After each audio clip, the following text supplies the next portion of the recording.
toute ma vie active, j'ai utilisé mon cerveau de la performance, du sérieux, etc., etc. Et je voulais savoir avant de mourir ce qu'il y avait dans l'autre moitié. Mon père faisait de la peinture, il a beaucoup peint sur le pays de Ré, les petites chaumières, les petits villages, les bateaux sur la Loire, etc., etc. Et moi, c'est pas du tout ce qui m'intéresse. Enfin, je vois pas de différence entre le figuratif et le non figuratif.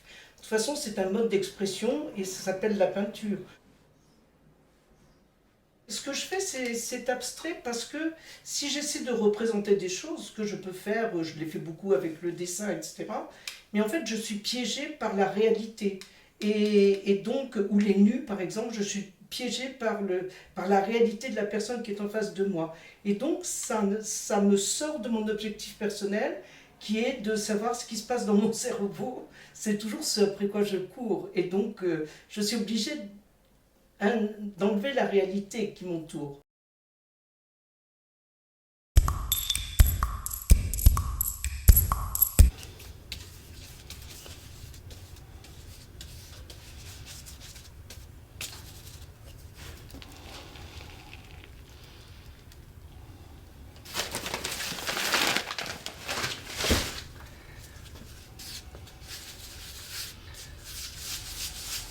Tout a disparu. Complètement. Voilà.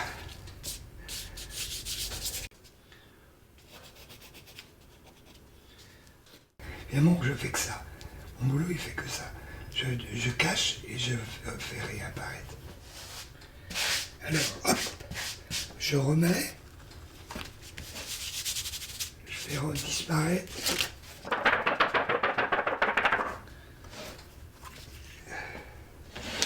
Et je recommence. Un petit coup.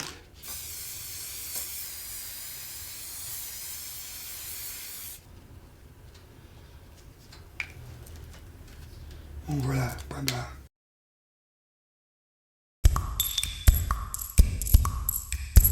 L'idée, c'est de faire une peinture qui soit endémique, c'est-à-dire que elle est faite et elle est influencée par ce que je trouve sur place, c'est-à-dire les gens que je photographie et pour les outils, le matériel que je trouve sur place. Alors ça peut être juste pour avoir une gestuelle différente. Donc par exemple, si je ramasse un objet comme ça,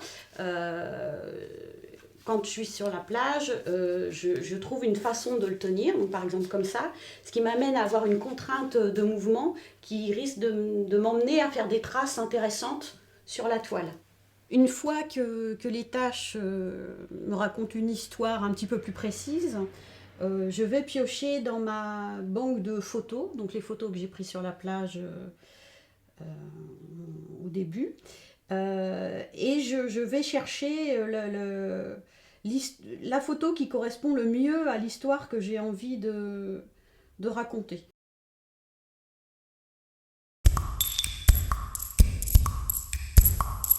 Tout ce que je peins, c'est tout le temps mon environnement. J'ai jamais eu tellement envie de peindre autre chose.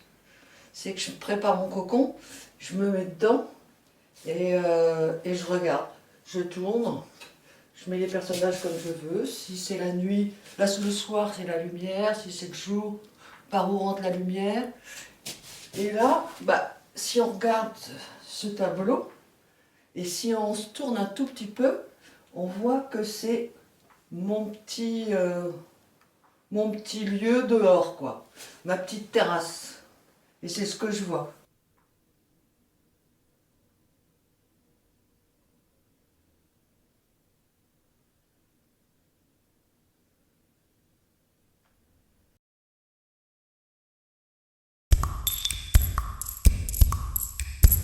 Tout ça, ça tient en fait à la fois à la concentration qu'on a devant sa feuille, de ce qu'on veut faire, et puis aussi de la rapidité du geste.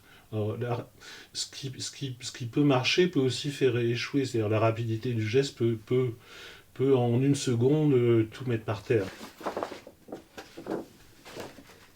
C'est vrai que c'est un moment toujours très mystérieux, on ne sait pas pourquoi on décide tout d'un coup, stop, on ne fait plus rien. Voilà.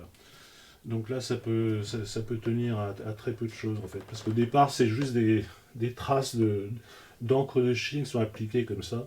Et puis tout d'un coup, la figure apparaît. Tout d'un coup, elle se met à parler. Les taches d'encre existent par elles-mêmes. Et pour le coup, il ne faut plus rien faire, en fait. Du coup, je l'ai laissé comme ça.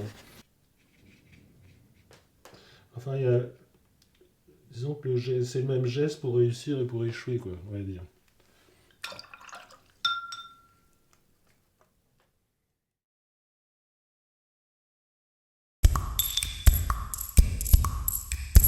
Je me suis dans un premier temps intéressé aux déchets entiers. Et chez mon récupérateur de métaux, celui-ci, par souci d'encombrement, se met à couper ces déchets, à les broyer. C'est-à-dire que le déchet que je récupérais il y a 20 ans, qui était entier, ne l'est plus. Je me sers de la force qui a été transmise par ces machines pour détériorer, pour couper, pour fractionner le déchet. Je me sers de cette déformation pour provoquer un mouvement.